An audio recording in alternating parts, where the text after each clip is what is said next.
The American Revolution was shaped by many key figures on both sides of the conflict, and one of the most pivotal was General Thomas Gage. As the British military governor of Massachusetts and commander-in-chief of British forces in North America, Gage played a central role in the events that led to the war. But who was Thomas Gage and how did his decisions contribute to the outbreak of revolution? In this video we'll explore his life, military career, and lasting impact on American history. Chapter 1. Early life and military career. Thomas Gage was born in England in 1718 into a wealthy and influential family. He attended Westminster School before joining the British Army in 1741. His early military career saw him fighting in the War of Austrian Succession and the Jacobite Rebellion of 1745, where he gained valuable battlefield experience.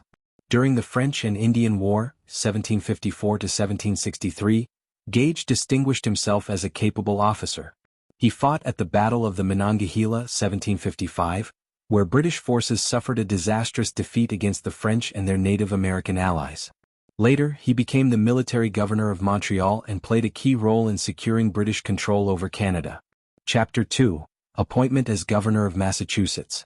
In 1774, with tensions rising in the American colonies, the British government appointed Gage as military governor of Massachusetts. His mission was to enforce British rule and suppress growing colonial unrest. To do this, he implemented the Coercive Acts, also known as the Intolerable Acts, which were designed to punish Boston for the Boston Tea Party. These acts included the closure of Boston Harbor, restrictions on town meetings, and the quartering of British troops in colonial homes. Instead of pacifying the colonists, these harsh measures only fueled revolutionary sentiment. Chapter 3. The Spark of Revolution, Lexington and Concord, 1775. Gage's most infamous decision came in April 1775, when he ordered British troops to seize weapons and arrest Patriot leaders in Concord, Massachusetts. On April 19, 1775, British troops clashed with colonial militias at Lexington and Concord, marking the official start of the American Revolution. Gage had underestimated the resolve of the colonists, and the British troops were forced to retreat to Boston under heavy fire from the militia. This humiliating defeat severely damaged Gage's reputation and escalated the conflict into a full-scale war. Chapter 4. The Siege of Boston and Bunker Hill. Following the battles of Lexington and Concord, the colonial militias surrounded Boston in what became known as the Siege of Boston. Gage attempted to break the siege by launching an assault on Breed's Hill, often called the Battle of Bunker Hill, on June 17, 1775. While the British won the battle, they suffered heavy casualties, losing over 1,000 men. The high cost of victory and Gage's failure to crush the rebellion led to his recall to Britain in October 1775. He was replaced by General William Howe, and his military career effectively ended. Chapter 5. Gage's Legacy. Though often overshadowed by other British generals, Thomas Gage played a crucial role in the early days of the American Revolution.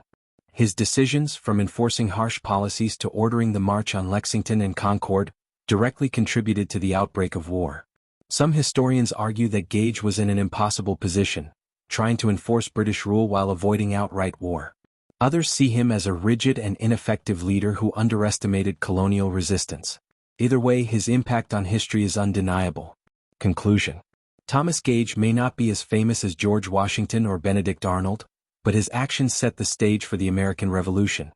His legacy remains as the British general who unwittingly ignited a revolution that would change the course of world history.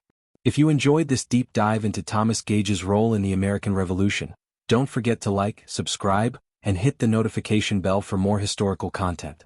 Let us know in the comments what you think. Was Gage a victim of circumstance or a failed leader?